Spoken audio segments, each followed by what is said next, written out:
We begin today's show with President Trump's meeting at his Mar-a-Lago estate in Florida with Israeli Prime Minister Benjamin Netanyahu. Trump expressed support for Israel's threats to launch new attacks on Iran as Netanyahu claims Iran's rebuilding its nuclear industries following U.S. and Israeli attacks last summer. Now I hear that Iran is trying to build up again, and if they are, we're going to have to knock them down. We'll knock them down. We'll knock the hell out of them, but hopefully that's not happening. I heard Iran wants to make a deal. If they want to make a deal, that's much smarter. Separately, Trump warned Hamas to disarm during the upcoming second stage of the U.S.-brokered ceasefire agreement, even as Israel's repeatedly violated the truce with near-daily attacks on Gaza. Well, we talked about Hamas and we talked about disarmament, and they're going to be given a very short period of time to disarm, and we'll see how that works out. Steve Witkoff and Jared Kushner will be in charge of that from our side, but if they don't disarm as they agreed to do, they agreed to it, and then they'll be held to pay for them. President Trump also claimed he recently spoke to Israeli President Isaac Herzog about pardoning Netanyahu, who faces charges of bribery, fraud, and breach of trust in 3 separate cases in Israel. Trump said Herzog promised a pardon, quote, is on its way, though Herzog's office later denied the claim. Meanwhile, Netanyahu announced Trump would become the first non-Israeli to receive the Israel Prize, the nation's highest civilian award. The announcement came as Trump was caught on a hot mic complaining to Netanyahu he'd been denied a Nobel Peace Prize. For more, we're joined by 2 guests. In Tel Aviv, Gideon Levy is with us, an award-winning Israeli journalist, author, and columnist for the newspaper Haaretz, and a member of its editorial board. His latest book, The Killing of Gaza, reports on a catastrophe. And in Cambridge, Massachusetts, we're joined by Rami Khouri, Palestinian-American journalist, distinguished public policy fellow at the American University of Beirut. He's also a non-resident senior fellow at the Arab Center, Washington, D.C. Welcome you both to Democracy Now! Rami Khouri, let's begin with you. Talk about the significance of this Mar-a-Lago meeting that dealt with everything from the U.S. saying they'd support, again, a strike on Iran, to saying Hamas must disarm before the second stage of a truce. Well, the significance of the meeting is that it reconfirmed most of the fears that most people around the world have about what the U.S. and Israel are actually doing or planning in Gaza, the rest of Palestine, and the wider Middle East. There were very, very few, if any, specifics at all of the plans ahead for so-called Phase 2 of the Trump-Netanyahu plan. Phase 1 has not been implemented fully. Almost every statement that Trump and Netanyahu made was either inaccurate or a deliberate lie or vague or irrelevant or warmongering, threats, sanctions, we're going to beat the hell out of them. It was quite an extraordinary performance of 2 men who are known for their love of warfare and bravado, a tough guy talking, and they performed almost like cartoon characters.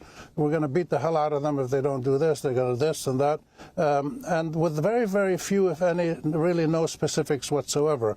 And this is the concern that most people have, that what this tells us or suggests that this situation is a continuation of the American-Israeli drive that's been going on for some years now to reconfigure the Middle East, at least the Levant, West Asia part, into a new colonial arrangement whereby the U.S. and Israel dominate what goes on in the region. They give orders to everybody and they set the rules and they grab whatever territory they want. If they want to make a resort, if they want to make an Israeli Zionist colonial settlement, if they want to set up a military base, that they can do anything they want. It was really quite depressing, but also a very, very accurate reflection of and culmination of a century of Zionist and Israeli linkages with Western colonial powers, the British and then the Americans, in dominating this region and playing with it like they were like playing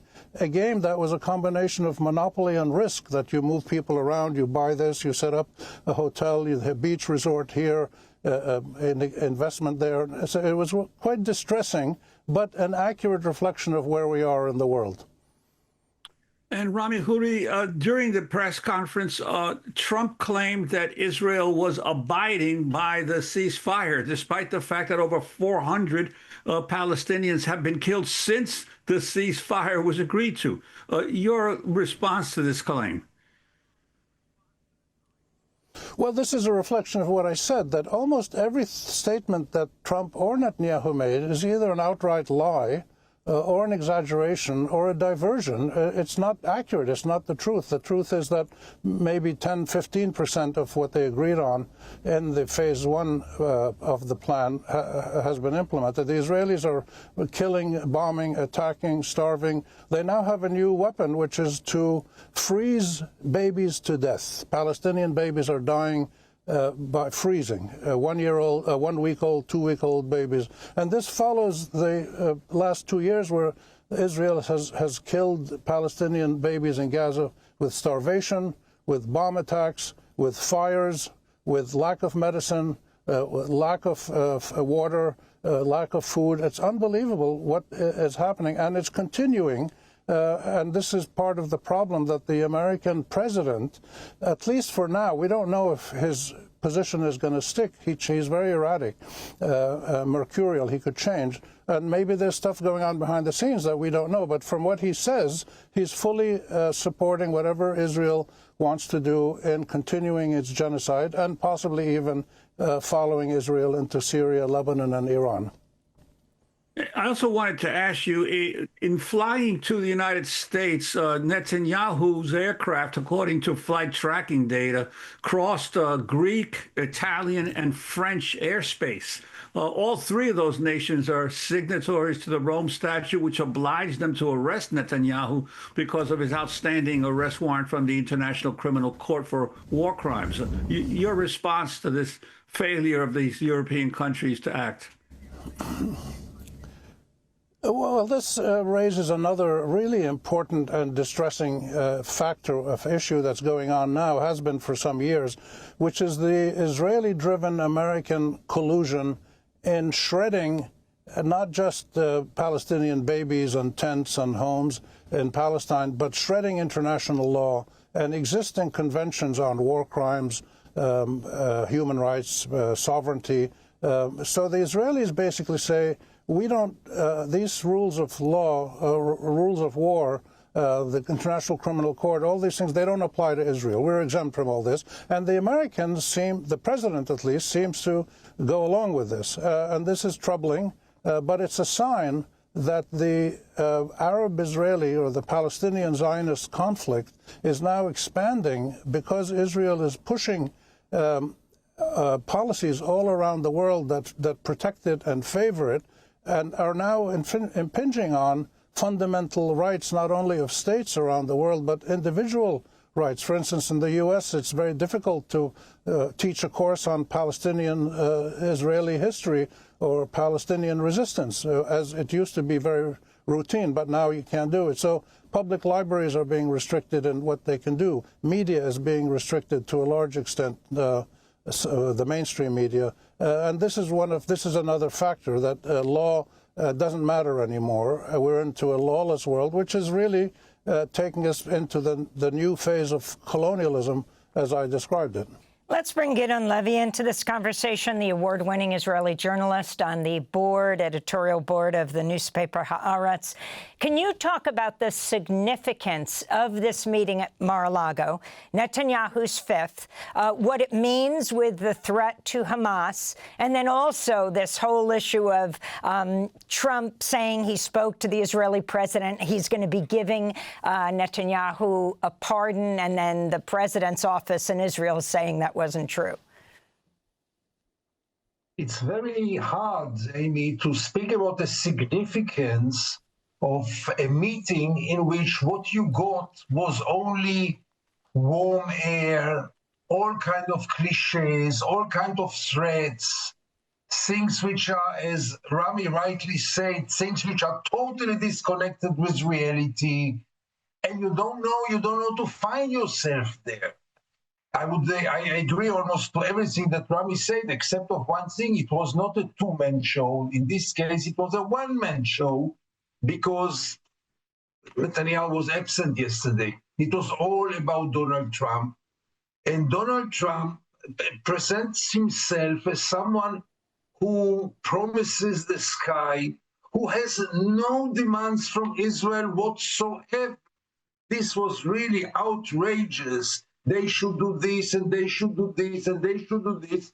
And the country that slaughtered 20, 30,000 children in Gaza has no accountability for anything in his eyes. And they are not, at least at the press conference, there are not special requirements from this country. It's all requirements from all the other actors.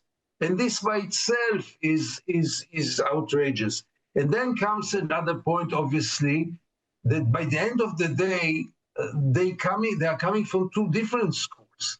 Because for Trump now, the most important thing is to get a deal. No matter how, no matter what, he wants to see deals. For Netanyahu, the main strategic goal is to continue in all four fronts, to continue to fight, not to put an end to any of the disputes there, neither in Lebanon, nor in Syria, nor in Iran, and obviously not in Gaza.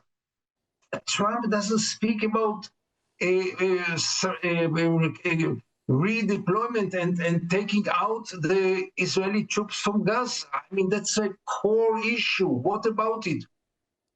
It's even not mentioned. Who cares if the Israeli army will stay there or not? This is something marginal.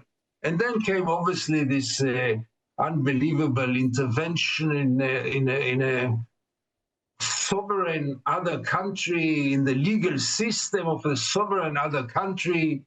A journalist, not really a journalist, but a spokesperson for Netanyahu, raised the question about the pardon, by chance, obviously, and here he is back, Donald Trump calling to pardon Netanyahu, intervention in the legal system, in the middle of a legal procedure in another country, spreading also, I don't want to say lies, but President Herzog denied that he spoke with Donald Trump after he got his letter. So in any case, it was embarrassing. I think the most accurate way to describe yesterday's conference, press conference, was embarrassment.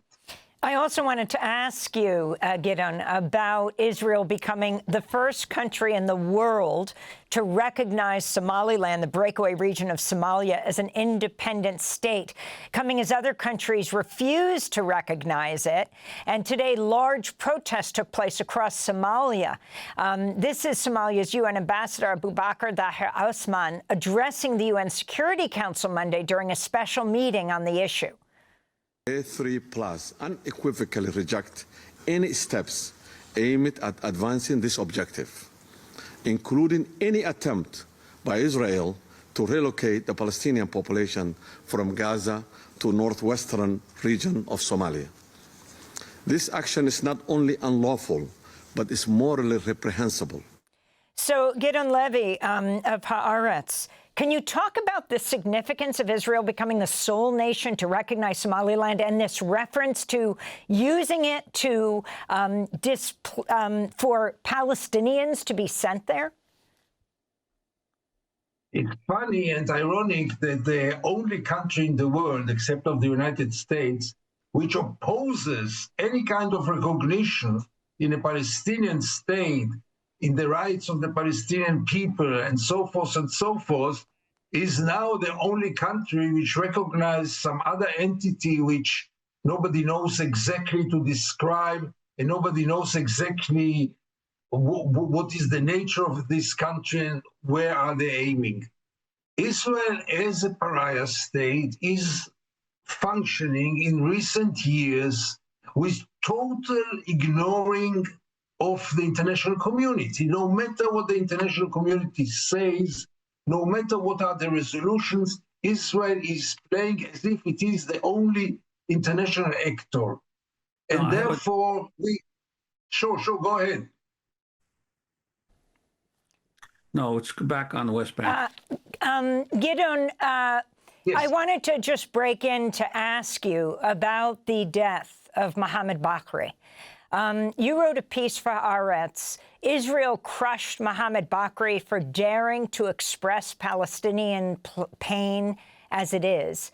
I wanted to ask you about the acclaimed actor and filmmaker who died at 72 in northern Israel on Christmas Eve. He appeared in more than 40 films, directed documentaries highlighting the experience of Palestinians under occupation, best known for his 2002 documentary Jenin, Jenin, featuring the voices of Palestinians in the Jenin refugee camp following the devastating Israeli military attack that killed 52 Palestinians.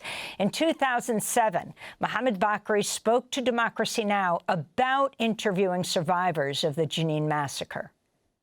They wanted to tell their stories because they were still in shock. When I came in Jenin, I was shocked with what I saw.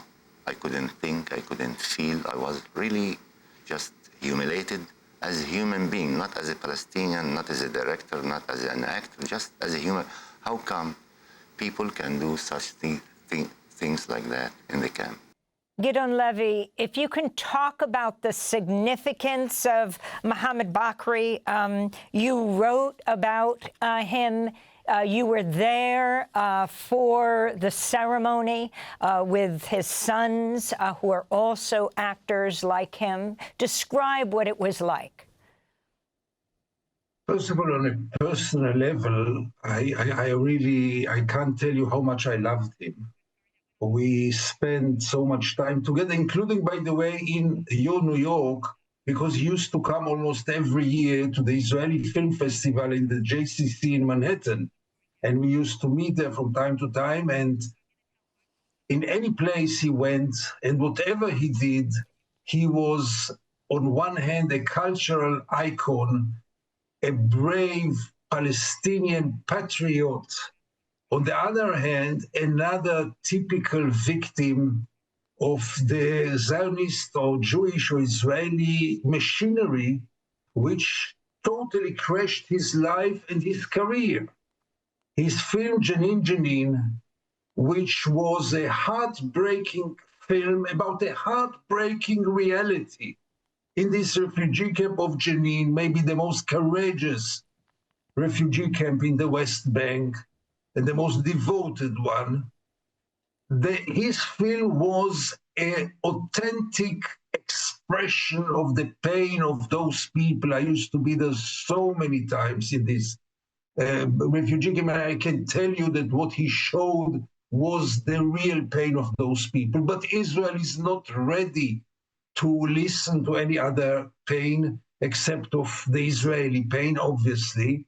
And we are talking about 20 years ago, which means it's not yet Netanyahu, it's not yet this fascist government, it's the legal system of Israel, which has a lot of reputation, the Supreme Court, which is supposed to be a lighthouse of liberalism, and they crashed him until they brought a situation in which his film was forbidden to be screened in Israel. Can you believe, Amy? A film about the suffer of a refugee camp based on facts was censored in Israel, the only democracy in the Middle East. And this crashed him because he never recovered of it. He lost almost any chances to work in Israel as an artist, as a director. He kept on working until his last years and last months. His last film I saw was a 5-minute film, excellent and touching. But Israel crashed him because there is no room for Palestinian patriots in Israel, and there is no room for people in his size in Israel if they are Palestinians or Israeli Arabs, as we like to call them. Gideon, I just wanted to ask you also, all the attention is on Gaza and the ceasefire, but meanwhile, very little attention on the West Bank. The Israeli cabinet approved the establishment of 19 settler outposts, additional settler outposts on December 11th. And This has been condemned by most European countries, including Canada and Japan. But these settlements and the additional violence and attacks on Palestinians in the West Bank continue. Your response? So if there was a moment of light in yesterday's press conference with the president and the prime minister, it was when the president was asked about the West Bank. And I felt, maybe I'm wrong, but I felt a little different tone when it came to it. It seemed that here, at least, the United States does not see eye to eye with the darling of Donald Trump, namely Netanyahu. The West Bank, where I travel at least once a week for almost 40 years now, the West Bank is unrecognizable. Whoever, and I guess both of you have been to the West Bank in the past, until 2 years ago, the war in Gaza, it was one West Bank, and in the last 2 years with this government, it's another West Bank. The settlers see the war in Gaza as a huge historical opportunity, as a chance really to implement all the crazy messianic dreams and fantasies, and they are doing it on a daily basis. The army is collaborating with them on a daily basis. The problem is not the recognition of another 19 settlements. The problem is the violence of the settlers, their behavior, and the cooperation with the army. The soldiers are behaving like in Gaza, at least part of them. It is impossible to live in the West Bank after they made Gaza an unlivable place. They are really on the way to turn the West Bank into an unlivable place. 900 checkpoints. Can you live in a piece of land with 900 checkpoints that you never know which one will be open or which one will be closed? Can you have any normality in this reality? And then when one day it will explode, Israel will be so surprised and so offended. How can it be that the Palestinians are raising their violence again? But what else is left for them? Gideon Levy, we want to thank you for being with us. Award-winning Israeli journalist, author, columnist for the newspaper Haaretz, member of the editorial board. His latest book, The Killing of Gaza, reports on a catastrophe. And thank you to Rami Khouri, Palestinian-American journalist and distinguished public policy fellow at American University of Beirut, non-resident senior fellow at the Arab Center, Washington, D.C. We just have 30 seconds, Rami, but I also wanted to get your comment on the passing of Mohammad Bakri. You know, Mohammad Bakri represents Palestinian culture, creativity, life, and persistence. The Israelis and the Zionist movement before them worked overtime and continued to work overtime to crush any activism that is not only political activism, but literature, poetry, cinema, art, cooking, any creative work that Palestinians do that reflects their humanity and their attachment to their ancient land. The Israelis and the Zionist movement want to crush this. The Americans and the British and a few others seem to go along with this by banning activism for Palestine in many Western lands. And this is the old tradition. You know, the Israelis killed Ghassan Kanafani many years ago, and a whole bunch of other prominent Palestinian creative artists, and they'll continue to do this. And you get the Americans' system, not the government, but the commercial system, refusing to distribute, say, really good Palestinian films that show the reality in Palestine and Israel. So there's many ways in which his death is a continuation of a longer tradition of Western colonial attempts to essentially erase Palestine, like the British gave Palestine to the Zionist movement in 1917. The Trump today is essentially giving Palestine, Gaza and the West Bank and other places, and South Lebanon and parts of Syria, is giving them to the Israelis. And this is a continuation of a colonial tradition, which is troubling, but it's going on and we have to deal with it. Thanks for watching Democracy Now! On YouTube. Subscribe to the channel and turn on notifications to make sure you never miss a video.